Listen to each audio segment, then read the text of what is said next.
Howdy. We're back, baby. We're back at it. It's been 3 weeks since I put out the last Three Kingdoms video. Sorry.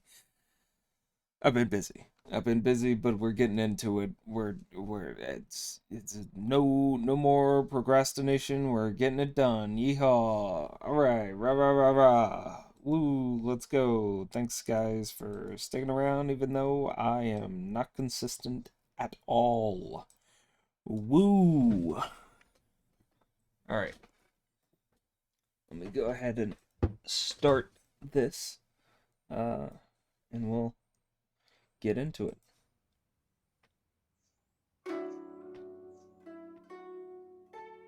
Three Kingdoms, Chapter 17. Wan Shu marches out an army of 7 divisions. Cao Cao and 3 generals join forces. The south of River Huai was very fruitful, and Wan Shu, as governor of such a large territory, was very influential. He was not a little puffed up. The possession of the imperial hereditary seal, pledged by Sun Tzu, added to his pride, and he seriously thought of assuming the full style. As a preliminary, he assembled all his officers and addressed them thus. The supreme ancestor, the founder of Han Dynasty, was only a very minor official, and yet he became ruler of the empire. The dynasty has endured 4 centuries, and its measure of fortune has run out. It no longer possesses authority. The cauldron is on the point of boiling over. My family has held the highest offices of state for 4 generations, and is universally respected. Wherefore I wish, in response to the will of heaven and the desire of the people, to assume the imperial dignity. What think ye of the proposal, my officers? Secretary Yan Xiang rose in opposition at once, saying, "You may not do this. Prince Wen, the ancestor of the Zhou, was of distinguished virtue and held many offices. Till the last years of Shang Dynasty, he had 2/3 of the empire. Still, he served and was loyal to the ruling house. Your house is honorable, but it is not so glorious as that of Zhou. The Huns may be reduced, but they are not so abominably cruel as those of the Shang Dynasty that they are to be overthrown. Indeed, this should not be done." Wan Shu did not hear this with pleasure. Said he, "We Wans came from the Qin family, the same ancestry with King Shun. By the rule of interpreting the signs of fate, the day has come when Earth receives fire. Besides, there is an oracle saying, 'One who replaces the Huns must wade through deep mire.' My name means the high road. It fits exactly.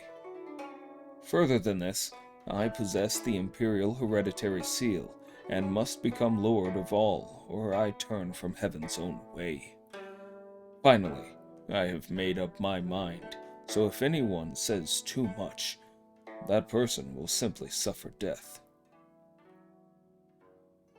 Wan Shu arrogated himself the insignia of royalty and assigned Second Glory the reign title. He set up officials with titles only given by an emperor, and rode in a chariot decorated with the dragon and phoenix, and offered sacrifices after the manner of an emperor in the north and south suburbs. He also appointed the daughter of Feng Fang his empress and his son heir apparent, and he pressed for the early wedding of Lu Bu's daughter with his son, so that the palace entourage might be complete. But when Wan Shu heard of the fate of his marriage ambassador, Han Yin, who was sent to the capital and was executed, Yuan Shu was very angry and began at once to plan for revenge. He made Zhang Zun his grand commander and gave Zhang Zun the command of more than 200,000 soldiers with the instruction to invade Zhuchou. The army consisted of 7 divisions under 7 commanders. Zhang Zun led the center army. Xiao Rui led the first army. Lei Bo the second army. Han Qian the third left army. Qin Ji first right army. Chen Lan second right army. And Yang Feng the third right army.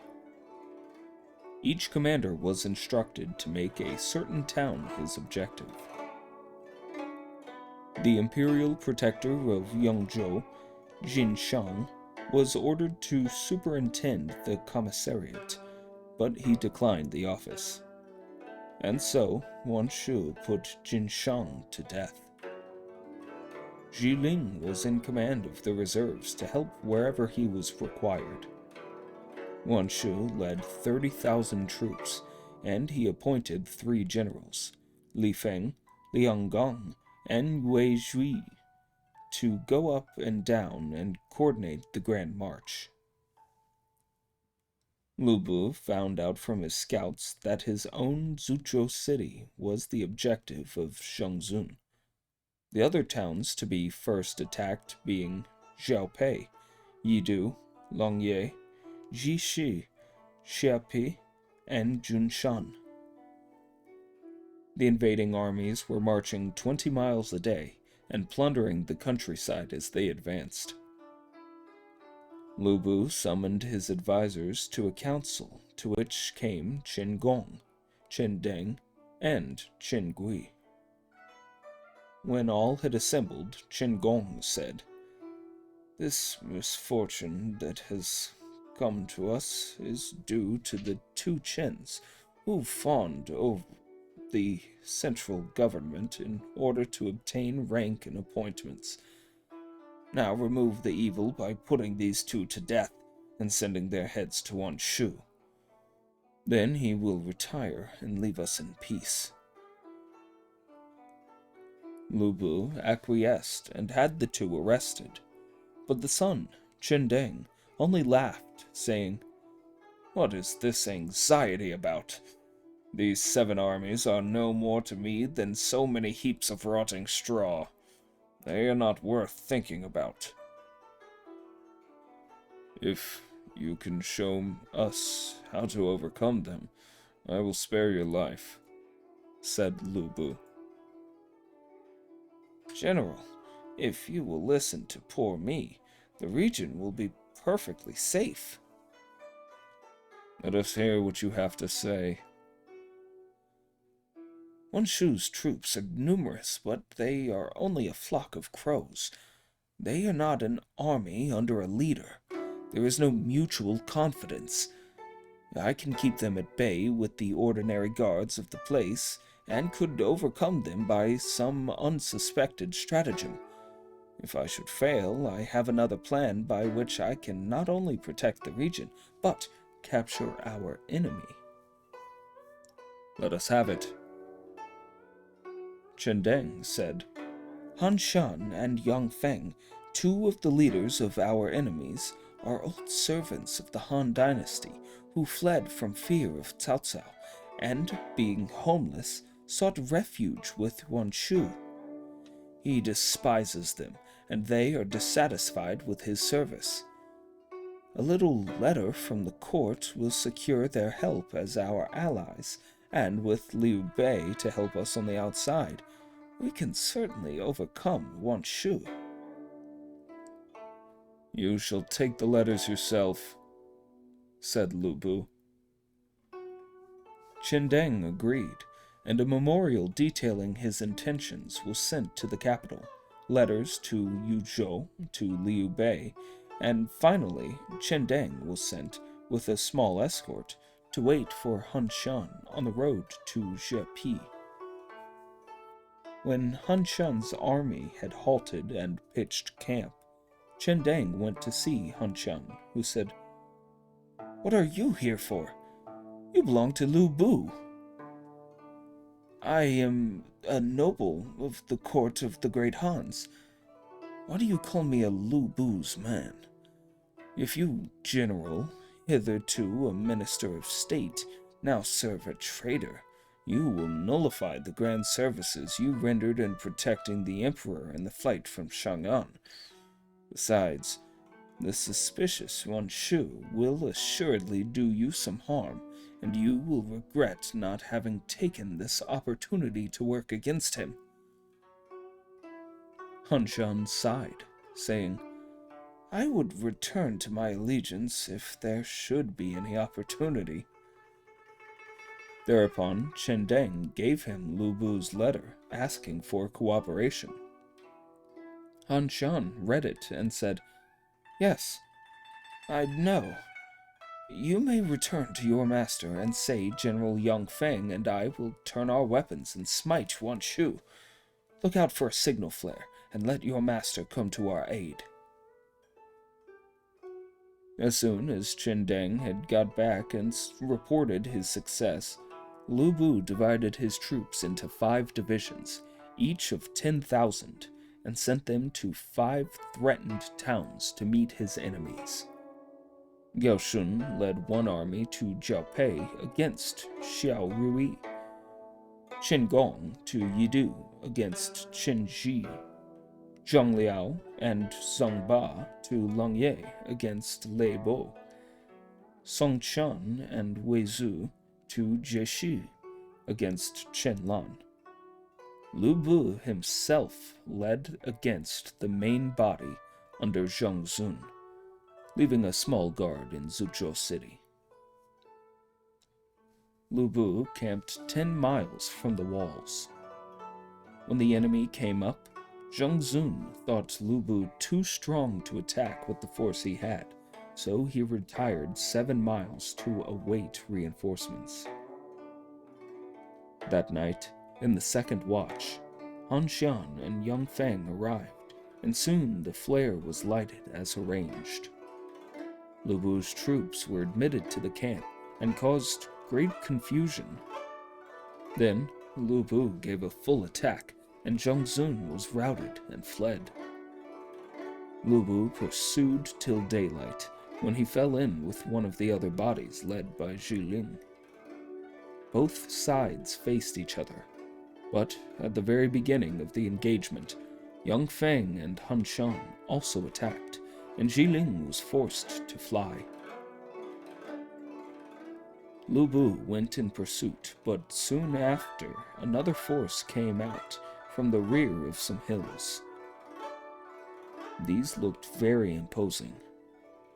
As the ranks opened, Lu Bu saw a leader's guard with flags bearing dragons and phoenixes and representations of the sun and moon, the stars and the 4 groups of the Great Bear constellation, the 5 directions of the earth, golden gourds, silver axes, yellow halberds, white yaks' tails, all imperial emblems.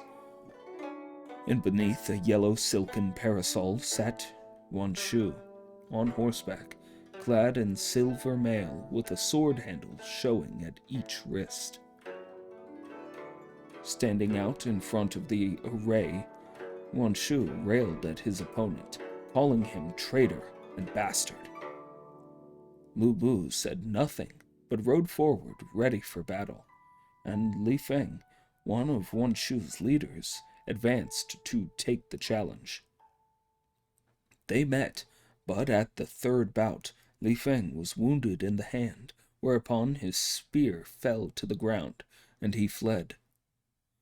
Lu Bu waved on the advance, and his men prevailed. The other side fled, leaving much spoil, clothing, mail, and horses. Yuan Shu's defeated troops had not gone far when a strong army, led by Guan Yu, appeared barring his way. "Traitor! Why have they not slain you?" cried Guan Yu. Whereat Yuan Shu fled in great trepidation, and his army melted into fugitives in all directions. The new army fell upon them with great slaughter. Wanshu and the remnant of his army retreated into the below regions of River Huai. Victory now being secure, Lu Bu, in company with Guan Yu, Yang Feng, and Han Shan, returned to Zhuzhou, where there were banquets and feasting, and rewards for the soldiers and generals of 5 divisions. These over, Guan Yu took his leave and returned to Yuzhou, while Han Shan was appointed governor of Yidu, and Yang Feng governor of Langye. There had been a question of keeping these two in Zhuzhou City, but Qin Gui opposed it, saying, "Let them hold those places in Huashang Mountains, which will be all yours within a year." So Han Shan and Yang Feng were sent to these 2 cities in the meantime to await orders. "Why not retain them here?" asked Chen Deng secretly of his father. "They would be a basis for our conspiracy against Lu Bu." "But if they helped him, on the other hand, we should lengthen the tiger's claws and teeth," said Chen Gui. So Chen Deng could only approve of his father's precautions. Wanshu returned home, burning to avenge his defeat, so he sent to the Southland to ask a loan of troops from Sun Si. But Sun Si said, "On the strength of holding the state seal, he secretly calls himself emperor and rebels against the Hans. I would rather punish such a renegade than help him." So Sun Si refused. The letter refusing help added to Wanshu's anger. "What next from this callow youth?" cried Wanshu. "I will smite him before I deal with the others."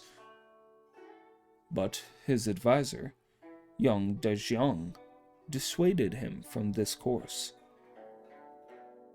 Having refused help to his powerful rival, Sun Si thought it wise to take measures for his own safety, so he stationed an army at Chongkou. Soon after came a messenger from Cao Cao bearing Sun Si's appointment as governor of Kuaiji, with orders to raise an army and reduce Wanshu. Sun Si was inclined to carry out these orders, but he called a council at which Zhang Zhao opposed this course. Said he, "Although recently defeated, Wanshu has large army and ample supplies. He is not to be attacked lightly. You would better write to Cao Cao persuading him to attack the south river of Huai, and we will be auxiliaries. Between the 2 armies, Wanshu must certainly be defeated. If by the remotest chance we lose, we have Cao Cao to come to our rescue." This plan was adopted, and a messenger was sent to lay it before Cao Cao. In the meantime, after the defeat at River Yu, Cao Cao had reached Zuchang, where his first thought was to institute sacrifices to his beloved lost leader, Jian Wei. He conferred rank upon his son, Jian Man, and took him into his own palace to be cared for. Presently arrived Sun Si's messenger with letters, and next came a report that Wanshu, being short of food, had made a raid on Qin Liu. Cao Cao thought the moment opportune, so he issued orders for the south expedition, leaving Cao Ren to hold the capital. The army marched, horse and foot, 170,000, with commissariat wagons of food to the number of over 1,000. Messages were sent to summon Sun Si, Liu Bei, and Lu Bu. Liu Bei was the first to welcome the Grand Army at his Yuchao borders, and he was called in to the Prime Minister's tent. After the usual salutations, 2 human heads were produced by Liu Bei. "Whose are these?" asked Cao Cao in surprise. "The heads of Han Shan and Yang Feng." "Why did this happen?" "They were sent to control Yudu and Longye, but they allowed their soldiers to plunder the people. Bitter complaints arose, so I invited them to a banquet, and my brothers dispatched them while I gave the signal by dropping a cup. Their armies gave in at once. Now I have to apologize for my fault." "You have removed an evil, which is a grand service. Why talk of fault?" And Cao Cao praised Liu Bei's action. When the joint army reached Lu Bu's Zuchao borders, he came to meet it.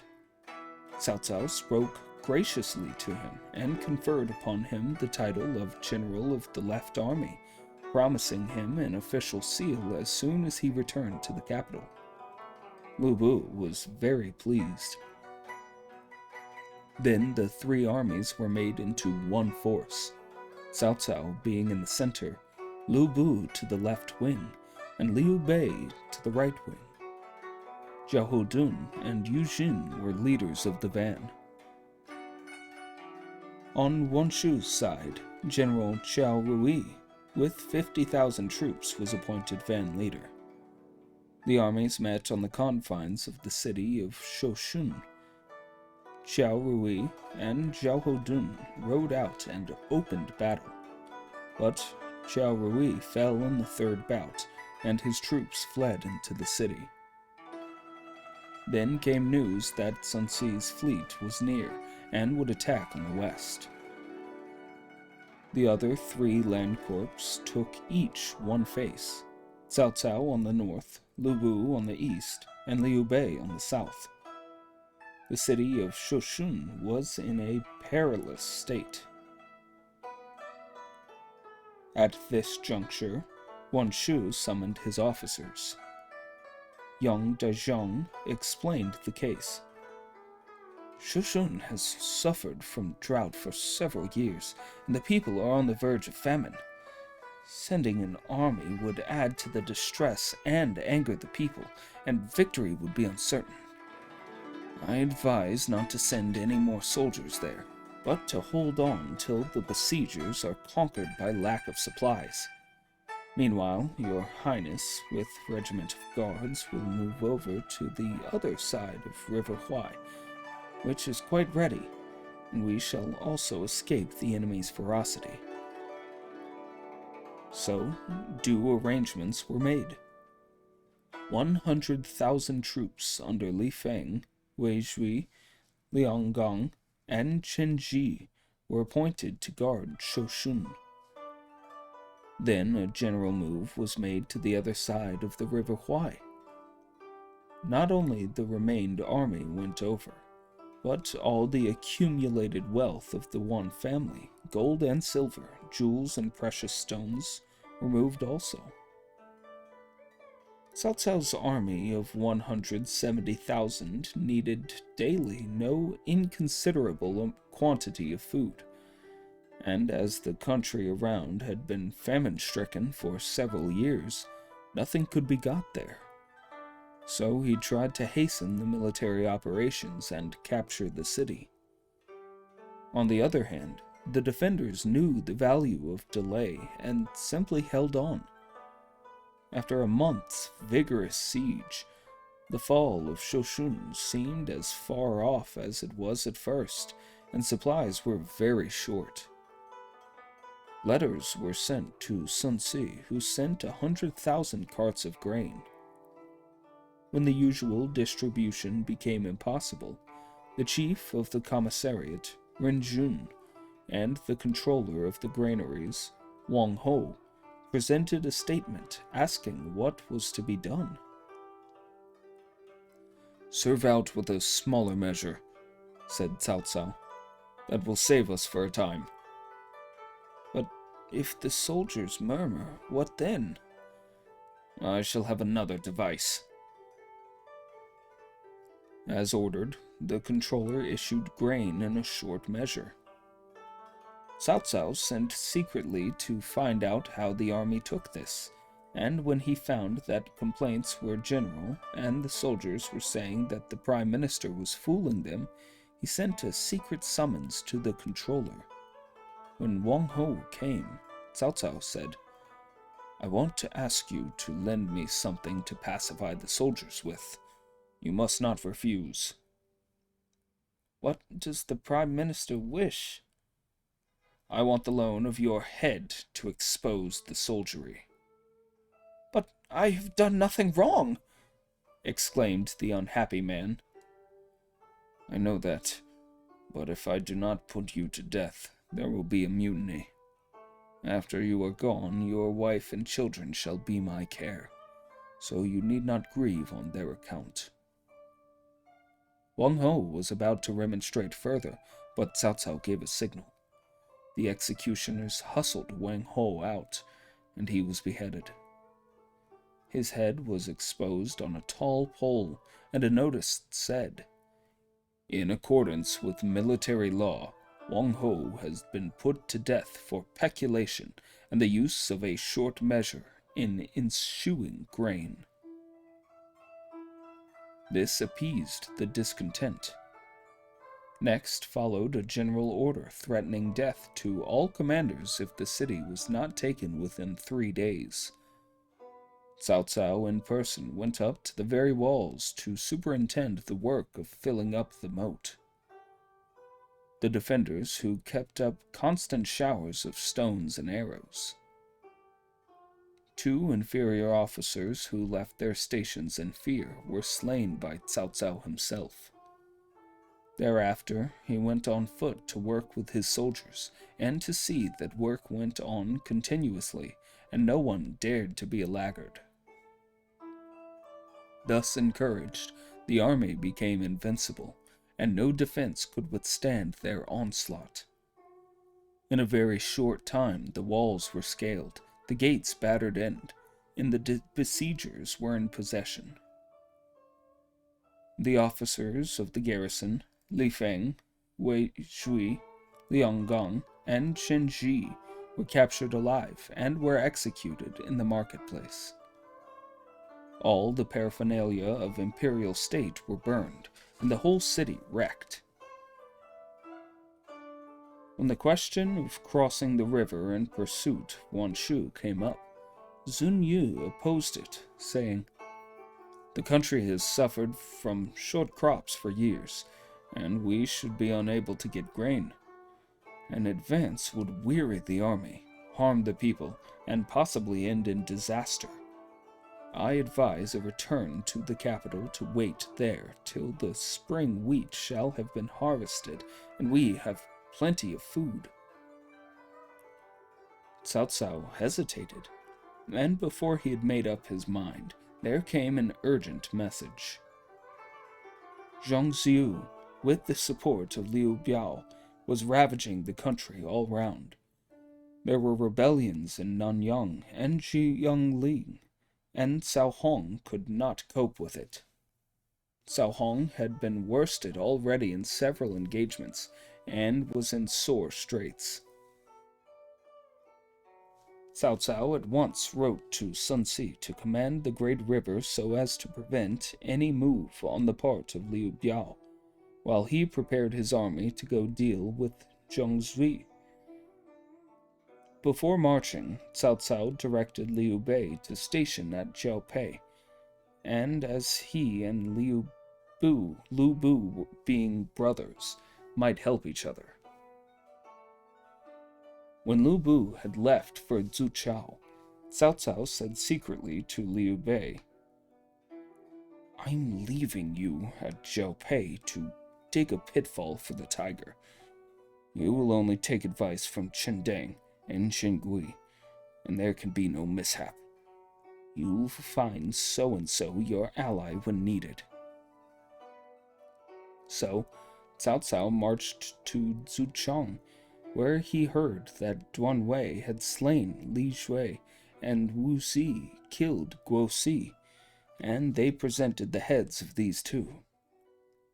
Beside the whole clan of Li Shui, more than 200 had been arrested and brought to the capital. They were all put to death at various gates, and their heads exposed as warning. The people cheered the end of those two rebels. In the emperor's palace, a large number of officials were assembled at a peace banquet. The emperor rewarded the two successful leaders.